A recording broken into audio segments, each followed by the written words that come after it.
Suzanne and I, we were able to enjoy some time together. Thank the elders for allowing me to be off. And I know that sounds weird, and maybe it is for y'all. Suzanne and I, we don't get to spend a lot of extra time together. With her working on Saturdays and all, that used to be our day, and it's not anymore. And so I kind of missed that.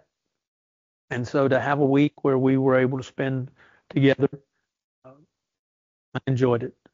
Don't ask her, she might not feel the same, but I enjoyed it and appreciated it.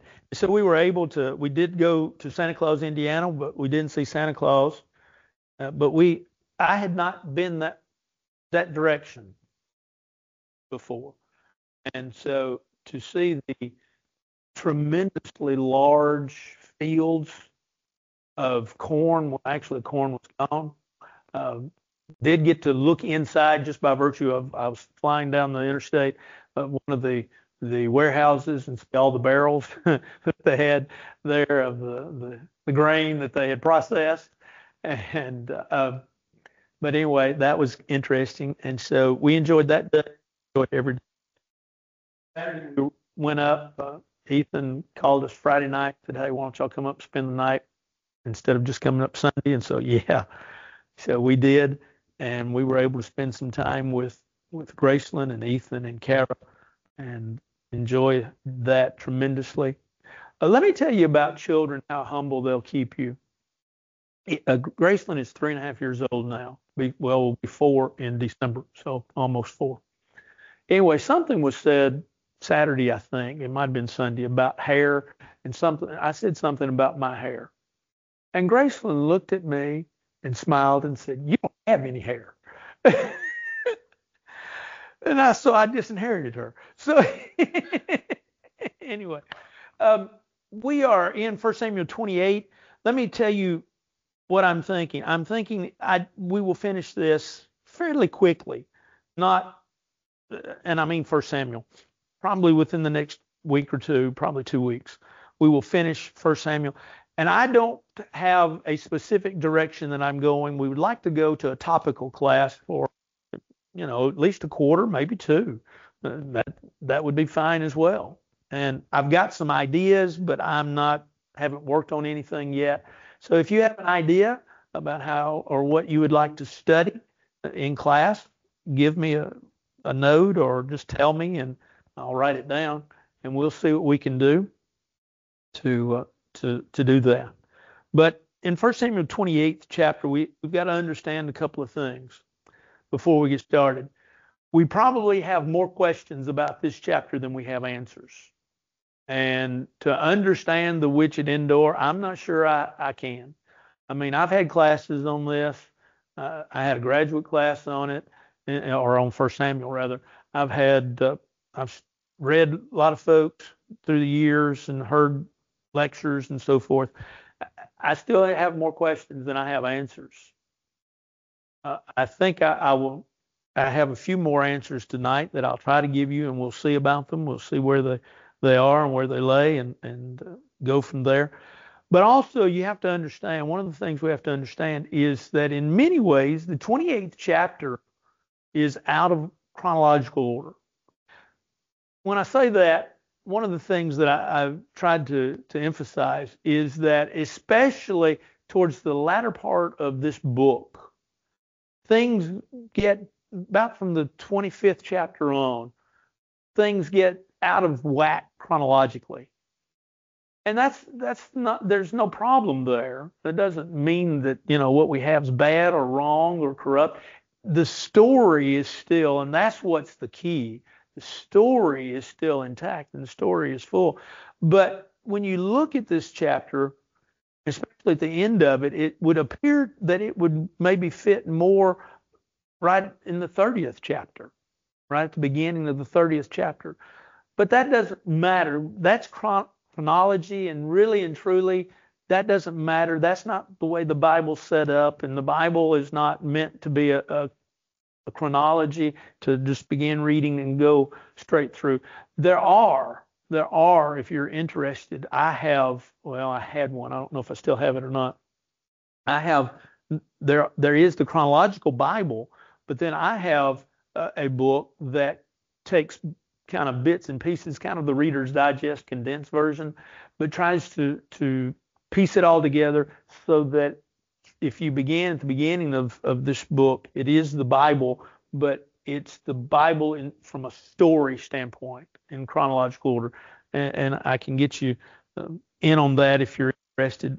That, however, is not a full, complete Bible, but it's kind of the story, if you will. And it's kind of interesting to read it that way. But anyway, having said that, Saul is going to consult a medium, and like I say, we often call her the witch at Endor, and we'll talk about that and see where we get and what we get with regards to it. It happened in those days that the Philistines gathered their armies together for war to fight with Israel. And Achish said to David, "You assuredly know that you will go out with me to battle, you and your men." Now, 3 weeks ago now, we talked about how that David had joined the Philistines, maybe for 2-3 different reasons. Maybe to kind of cover him up, to keep him safe and his men safe. Maybe from the standpoint of being a spy, because that's one thing he did, as we talked about there in that chapter, that David was seemingly for the Philistines, but in reality he was for Israel. He was kind of working like a spy, I think would be the best way of saying it, that he was really still very much an Israelite, pro-Israel, and fighting the Philistines. Achish, we know, though, is a Philistine king. And regards to the city of Gath, remember that these were city kings. And Achish, though, tells David, he says, "You're going to go out and fight for me." Now, that would present a dilemma, wouldn't it? David is with Achish, but he's really on the side of the Philistines. That's almost like, if you will, saying that you're for UT, but dressing up in a Vanderbilt football uniform on Saturday. You just don't do it. Or this Saturday it'd be Kentucky. But nevertheless, Achish says, "Surely you'll go out and battle with me and your men." So David said to Achish, "Surely you know what your servant can do." And Achish said to David, "Therefore I will make you one of my chief guardians forever." David says, you know my abilities. And so Achish says, well, since he believed the loyalty and he believed the military ability of David, he says, you're going to be my personal protector. That kind of gives you some insight into David's combative ability, his ability to protect. Now, Samuel had died. Now, if you recall, back, like I say, a few weeks ago, we read the 25th chapter in verse 1. And in that chapter, we read Samuel died. And so we ask, why in the world is it repeated here? Is this because it's out of chronological order? Did the in the 25th chapter in verse 1? Probably no to both of those questions. I think the reason that it's here is just to remind us of that, the fact that he is dead. And so as we read the rest of this chapter, we say, okay, he was dead.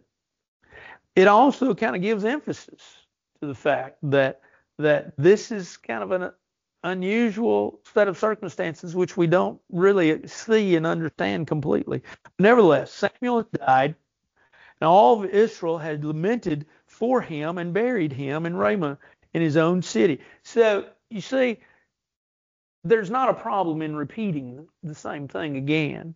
The emphasis seems to be, at least right here, he says, in the 25th chapter, it just kind of says he died. Now it says that he died and they've grieved for him. And that grieving process, Jewish grieving process, is definitely a week. But for some folks and some families, it went as much as a month. And so it could have been a month long here that they have been grieving the death of Samuel. Saul put the mediums and the spiritists out of the land. Now, remember, if you go back to the law, to the old law, you go back to Leviticus 19, you go back to the book of Deuteronomy as well, You know that mediums and spiritists and spirits, all of that was condemned. And if you were found caught practicing doing that, you were usually stoned. It was punishment by that death, or that death was. Also, think about the fact that not only would this have been, if you will, the end, we see that Saul put them out. Well, what does that tell you? That even though the law said that this was something not to be done, there were still those practicing it.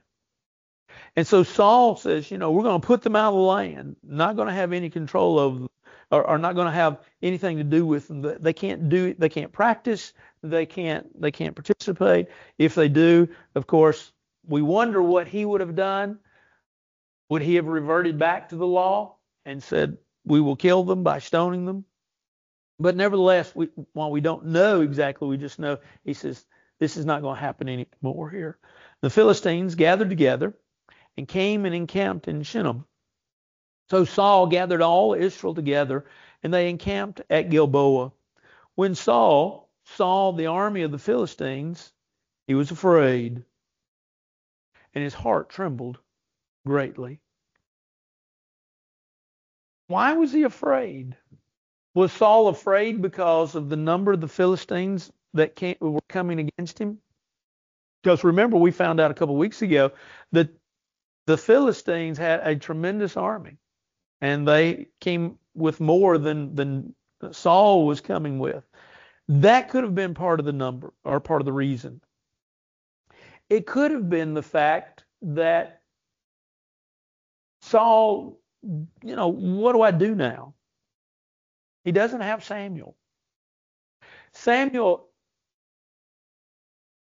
probably, it hadn't been long since he passed away. Like I say, it may have been a month, but he's lost. His comforter, if you will, is gone. Maybe that's why he's afraid. Maybe he was afraid because he saw what was coming. Who knows? But he was afraid. And so Saul, verse 6, inquired of the Lord, and the Lord did not answer him, either by dreams or by Urim or by the prophets. Now, when you think about the fact that God hadn't answered, Jim had a good treatise of this, both last Wednesday night, because I've heard that, and also Sunday night. The idea of when God, what do you do when God doesn't answer? And Saul was not what Jim said. He wasn't patient. But he reveals to us something that's interesting that I want us to hold in thought, because in weeks I'm going to kind of keep on this idea again. But he really says, God didn't answer. He didn't answer me by dream. God spoke to folks, especially in biblical times, especially in the Old Testament. He spoke to some folks by dreams. To some folks, remember the Urim and the Thummim, we've talked about that, and how that it really, for lack of a better term, what that is where you have two, for lack of a better term, stones that would be maybe different colors, and you'd put them in a pouch. A lot of times this is the way Urim and Thummim were practiced. They would put them in a pouch with other stones, and you'd ask a question, and then you would pull out, and depending upon what you pulled out, that would be your answer based upon the conditions that you put on it. The thought was, in the Jewish way of thinking, was that this was an act of God. And so when you pulled your answer out of this pouch, that was God answering your question. And so Saul says, didn't answer me by dreams, nor by Urim, nor by the prophets. Of course, the prophets prophesied. They not only foretold, they foretold. They told forth with regards to the future, but they foretold, they straightened people out. They were men of God, and so God spoke to them. He said, God didn't speak to me. So Saul said to his servants, find me a woman who's a medium, that I may go to her and inquire of her. He takes things on to remind us. It does, and I can't improve upon what Jim said, but maybe to reiterate some things. And that is that it does remind us that we need to be patient. Be still, God says. We ask and we think, answer immediately. And that's not always the way it works. A lot of times it's because the answer is coming and it all has to work together and everything has to work together just right. Timing, if you will, has to be just right. But Saul is in his own. Interesting. Saul has already cast what he is seeking now. He has already cast out of the country. Nobody can do it. Nobody can practice it. Now, all of a sudden, he wants it. And he said to him, in fact, there is a woman. Is a medium at Endor. So Saul himself put on other clothes and went, and 2 men with him, and they came to the woman by night. And he said, please conduct a seance for me and bring up for me the one I shall name to you. Now, it's kind of interesting that he doesn't tell. He just says, now, we know that she wouldn't expect it to be Samuel. You know why? Go back to the 25th chapter. Where was Samuel buried? He was buried in Ramah. They are. And so the woman, look, you know how he is. Me. Why then do you lay a snare for my life?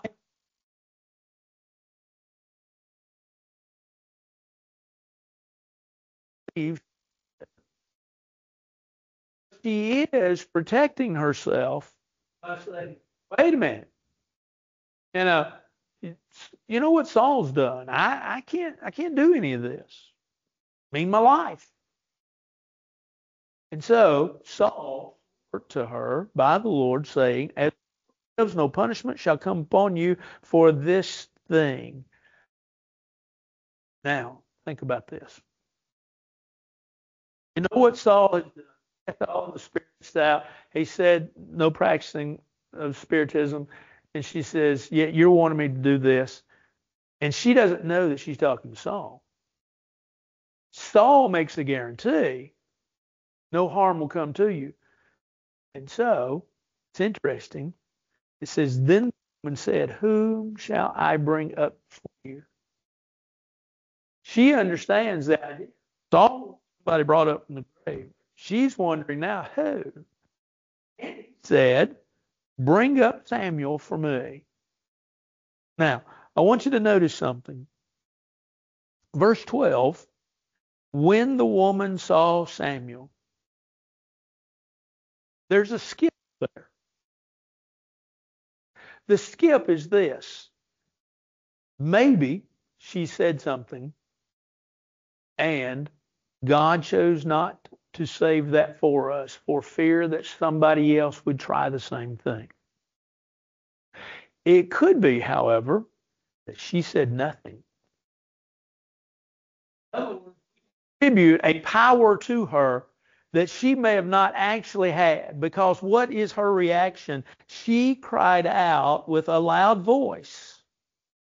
And the woman spoke to Saul, saying, why have you deceived me? For you are Saul.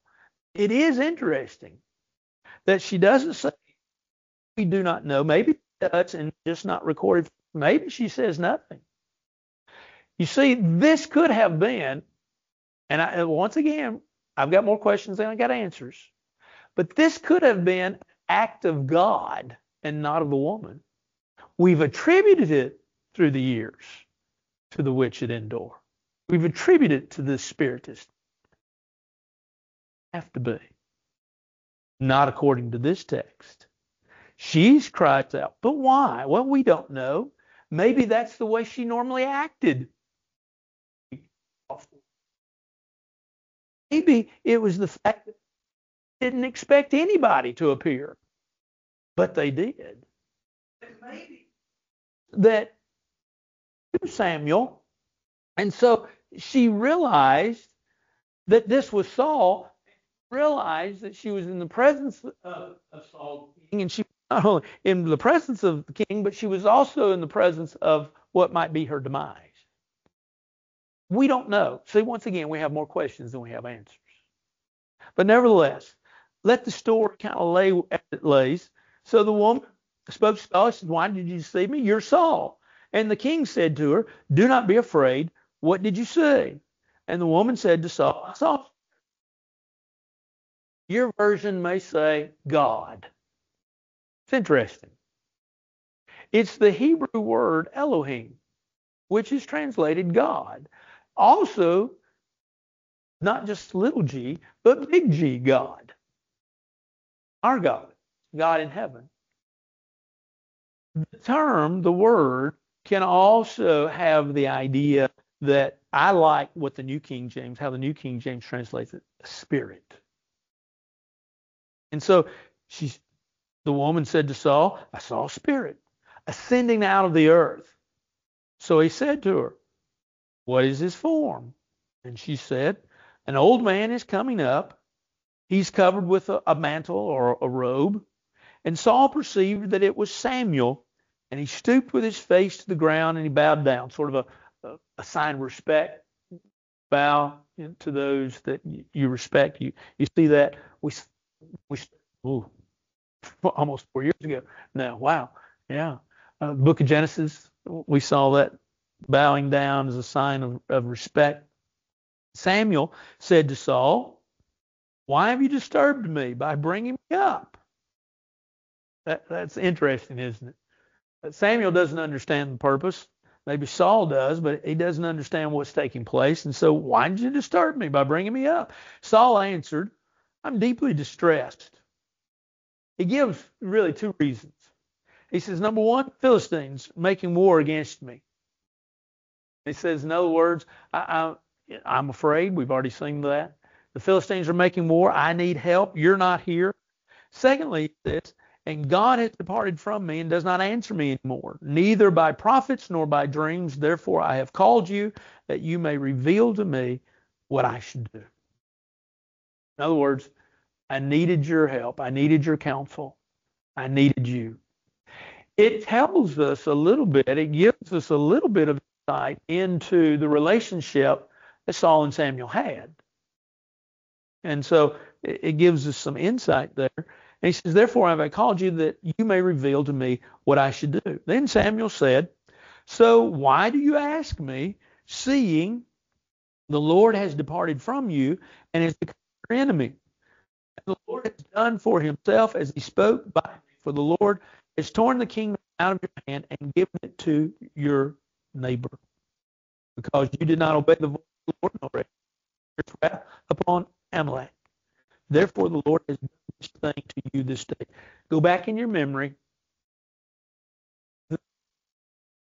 Remember, that's where he brought back Amalek. He brought back the king. He brought back the best, or some offerings. God had told him don't, but he did. Samuel is reminding him of that. And you remember in the 15th chapter that Samuel told Saul that because of his disobedience, God was taking the kingdom away from him. Right? Go back in your memory, and it's there. And if you can't remember, like I say, go back to the 15th chapter. I would suggest, I can give you some verses, but I would suggest just reading the whole chapter to get. But Samuel is reminding Saul of this. In other words, God didn't answer you because you weren't. And this is a fulfillment of this is a fulfillment of the promise I made that the kingdom, because you weren't faithful and you didn't obey what God commanded you. Over. also deliver Israel with you into the hand of the Philistines. And tomorrow you and your sons will be with me. The Lord will also deliver the army of Israel into the hands of the Philistines. Did you catch what he said? Tomorrow you're going to what? Yeah, you're going to die. You're going to be with me. That's why, from a chronological standpoint, this fits the end of the book of 1 Samuel, but that's neither here nor there. You're going to die, you're going to lose, you're going to be with me. And he says, the Lord will also deliver the army of Israel into the hands of the Philistines. Immediately, Saul fell full length on the ground and was dreadfully afraid because of the words of Samuel, and there was no strength in him, for he had eaten no food all day or all night. It tells us, it tells us a little bit about the state. Some have speculated, and it's all speculated. And her working. Some have speculated that what Saul saw was a figment of imagination mirage, that he had mental issues. He did seemingly have some mental issues, but that this he really didn't say well.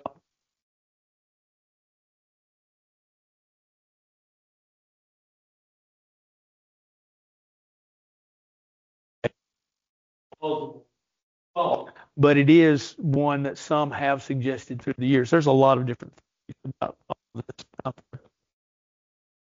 That he is in a bad. He's upset. He's afraid. He is really terrified. I wonder, don't know. If you look in verse 20, it says that he fell full length on the ground and was dreadfully afraid because of the words of Samuel. The whole thing had scared him to death. The Philistines being against him, the numbers that they brought against him, the fact that Samuel had told him, has talked to him, and the fact, thirdly, that Samuel not only, but the fact that Samuel has reminded him of what we learned earlier, but probably and the fact that what if your doctor my dad had non-Hodgkin's lymphoma, which is treatable and curable. But the thing is that if it comes back within, you're supposed to that like ads came back a little. But he went through all the treatment for it, but it's still what. When they dismissed him from the hospital in hospice care, and we knew really what was happening, what was going to happen. I asked the doctor, I went out in the hall and I said, I need to know. That's the way I have to go back. I have a whole congregation. He was also a member of the church. I said, I have a congregation that's dependent upon me, and I don't have just an extensive amount of time I can be here. I need to know what's the time frame. Oh, it could be 2 years, 3 days. That's what it was. 3 days. But the doctor wasn't honest with me. I didn't feel like he knew because and the reason I say that is because the hospice care lady that was in charge of that area sat in front of mom and daddy every Sunday morning, Sunday night, and Wednesday night. And when she came to the house, she told Dr. Smith this. I said, why didn't he tell me? Maybe he thought I couldn't handle it. I don't know. That's between him and whoever. But it is to say that things would have been done differently. We wouldn't have gone home. We would have stayed in the hospital or gone to a facility that could have taken. We ended up that within that time frame. But imagine, and I've often thought about it as I've read this, Dad, and how would he have felt if Dr. Smith come in and said 3 days? That's it. 2 days, 1 day. So there's a lot of reasons why Saul would have been in state in verse 20.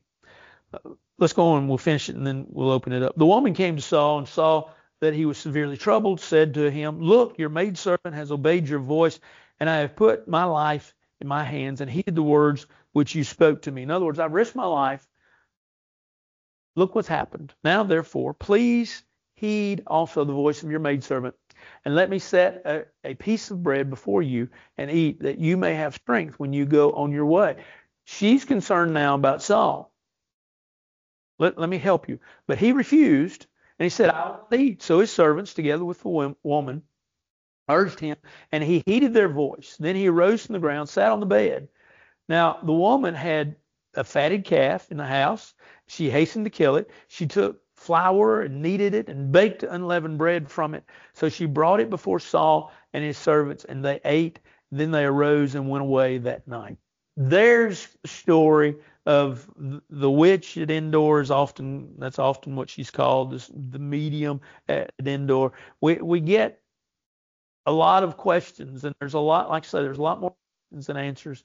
But isn't it interesting that as you read the story in 1 Samuel, it all comes about, and now what has come about is really the end of Saul. We're going to pick up. We're going to see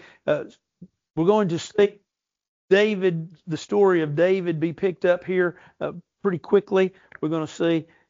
You say, well, we've already seen that. Yes, but we're seeing the end of Saul, and so the story is flowing, and the next monarchy is David, and he will lead, of course, the children of Israel.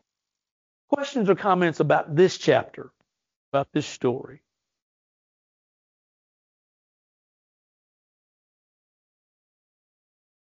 Yeah, a little bit. Just a little bit.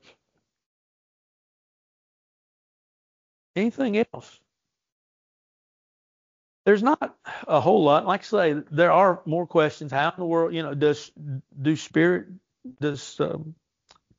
there spiritism today? Are mediums? There are folks that say they talk to the dead. They can talk to the dead. They've been disproved or been proven as being wrong and not true. God does not speak to us this way today. Like I say, I have more questions than I have answers. I still question the fact that the story does not say anything really about her conjuring Samuel up. I think there's a plausible you can say, well, it doesn't say that because the Lord was afraid that if he kept that going, that people would still be trying today. Well, they are still trying today, but that they would have the formula. Well, no. I mean, I get that. I see that, but I don't agree with that. I think it ultimately gets back to this, and this is kind of the answer that I would give someone, is that ultimately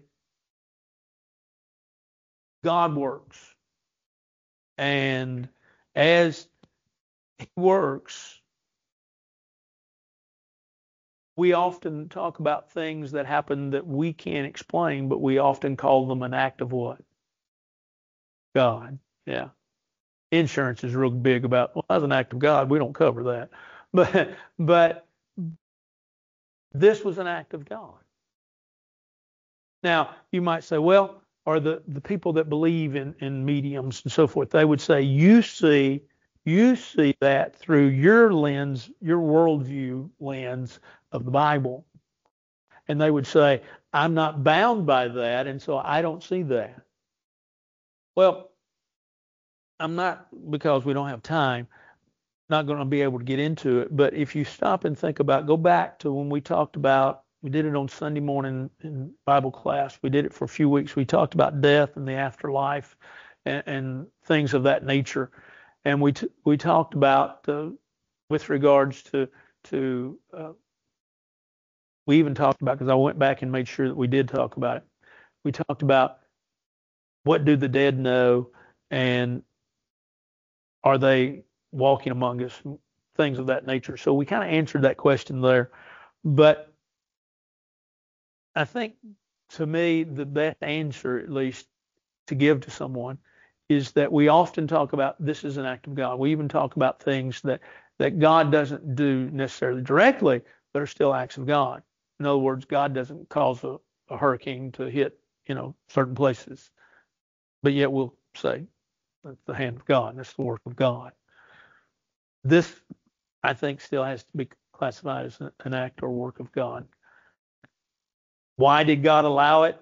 I think that's a good question. I think that's a reasonable question. I don't have an answer for it. Did God do wrong by answering that? Of course not. By doing that? Of course not. One of the best answers to be given is that this was the way that God ultimately answered the prayer that Saul was given to God.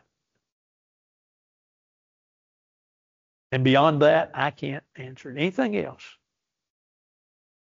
So you probably leave wishing that I had answered that question, and now you're more confused than ever.